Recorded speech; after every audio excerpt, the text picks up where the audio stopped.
ನ್ಯಾಯಾಲಯ ಮೊಬೈಲ್ ತೆಗ್ರಿ ನಮ್ಮ ಮಗನಾದ ರೇಣುಕಸ್ವಾಮಿಗೆ ಕೊಲೆ ಅಪರಾಧಿಗಳಿಗೆ ಎಲ್ಲರಿಗೂ ಬೇಲಾಗಿದೆ ಅಂತ ತಮ್ಮ ಮಾಧ್ಯಮದ ಮುಖಾಂತರ ನನಗೆ ಗೊತ್ತಾಗಿದೆ.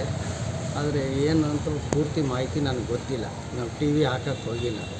ಆದರೆ ನ್ಯಾಯಾಲಯದ ಬಗ್ಗೆ ಮತ್ತು ನಮಗೆ ಪೂರ್ಣವಾದ ನಂಬಿಕೆ ಇದೆ. ತಾತ್ಕಾಲಿಕವಾಗಿ ನಮಗೆ ಅವ್ರಿಗೆ ಬೇಲ್ ಆಗಿರ್ಬೋದು, ಆದರೆ ಅಂತಿಮವಾಗಿ ಯಾರು ತಪ್ಪಿಸ್ತಿದ್ದಾರೆ ಅವ್ರಿಗೆ ಶಿಕ್ಷೆ ಆಗುತ್ತೆ ಅಂತ ಪೂರ್ಣ ನಂಬಿಕೆ ಇದೆ. ನ್ಯಾಯಾಲಯದ ಮೇಲೆ ನಮಗೆ ನಂಬಿಕೆ ಇದೆ. ನ್ಯಾಯಾಲಯ ಅದೇನು ತೀರ್ಮಾನ ಮಾಡುತ್ತೋ ಅದು ಯಾವ ಕಾರಣದಿಂದ ಮಾಡುತ್ತೋ ನಮಗೆ ಅದು ಗೊತ್ತಾಗೋದಿಲ್ಲ. ನ್ಯಾಯಾಲಯದ ಮೇಲೆ ನನ್ನ ನಂಬಿಕೆ ಇದೆ. ಮುಂದೆ ಅದು ನಮಗೆ ಕೊನೆ ಇನ್ನೂ ಎನ್ಕ್ವೈರಿ ಅವೇನು ಆಗ್ತಾವಲ್ಲ, ಆ ಟೈಮ್ನಲ್ಲಿ ನಮಗೆ ನ್ಯಾಯ ಸಿಗುತ್ತೆ ಅಂತ ಪೂರ್ಣ ನಂಬಿಕೆ ಇದೆ. ತಪ್ಪಿದರಿಗೆ ಶಿಕ್ಷೆ ಆಗುತ್ತೆ ಅಂತ ನಂಬಿಕೆ ಇದೆ. ನಾವು ಈ ಮಧ್ಯದಲ್ಲಿ ಸರ್ಕಾರವನ್ನು ಕೇಳೋದು ಅಷ್ಟೇ, ನಮ್ಮ ಸೊಸೆಗೆ ದಯಮಾಡಿ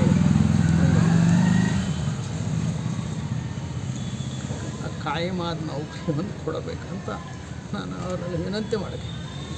ಏನಾದರೂ ಅಂದ್ಕೊಂಡಿದ್ದೇವೆ ಜಾಮೀನು ಸಿಗುತ್ತೆ ಅಂತ ಏನಾದರೂ ಎಲ್ರಿಗೂ ಜಾಮೀನು ಸಿಗುತ್ತೆ ಅಂತ ಎಲ್ಲರಿಗೂ ಜಾಮೀನು ಸಿಕ್ಕಿದೆ ಅಂತಂದು ತಿಳಿದು ಬಂದಿದೆ. ಅದು ಏನು ಅಂತ ನನಗೆ ಗೊತ್ತಿಲ್ಲ. ಕಾನೂನು ಪ್ರಕ್ರಿಯೆ, ಆ ಕಾನೂನು ಏನೈತೆ ಅದಕ್ಕೆ ನಾವು ಮಾನ್ಯತೆ ಕೊಡ್ತೀವಿ, ಅದಕ್ಕೆ ನಾವು ನಮಗೆ ಅಂತಿಮವಾಗಿ ನಮಗೆ ನ್ಯಾಯ ಸಿಗುತ್ತೆ ಅಂತ ನಂಬಿಕೆ ಇದೆ.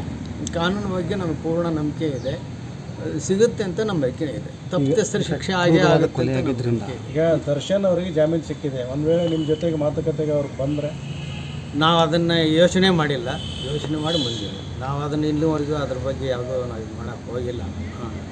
ನಮಗೆ ಮಾತಾಡೋಂಥದ್ದು ಏನೂ ಇಲ್ಲ. ಯಾಕಂದರೆ ನಾವು ಮಗನ ಕಳ್ಕೊಂಡು ಇದರಲ್ಲಿ ಇದ್ದೀವಿ. ನಮಗೆ ಮಗನ ಬೇಕೇ ವಿನಃ ನಮಗೆ ಯಾರು ಅದರಿಂದ ಮಾತುಕತೆ ಅದು ಏನು ಅದಕ್ಕೂ ನಾವೇನೋ ಇದಕ್ಕೆ ಇಲ್ಲ, ಸಂಬಂಧ ಇಲ್ಲ.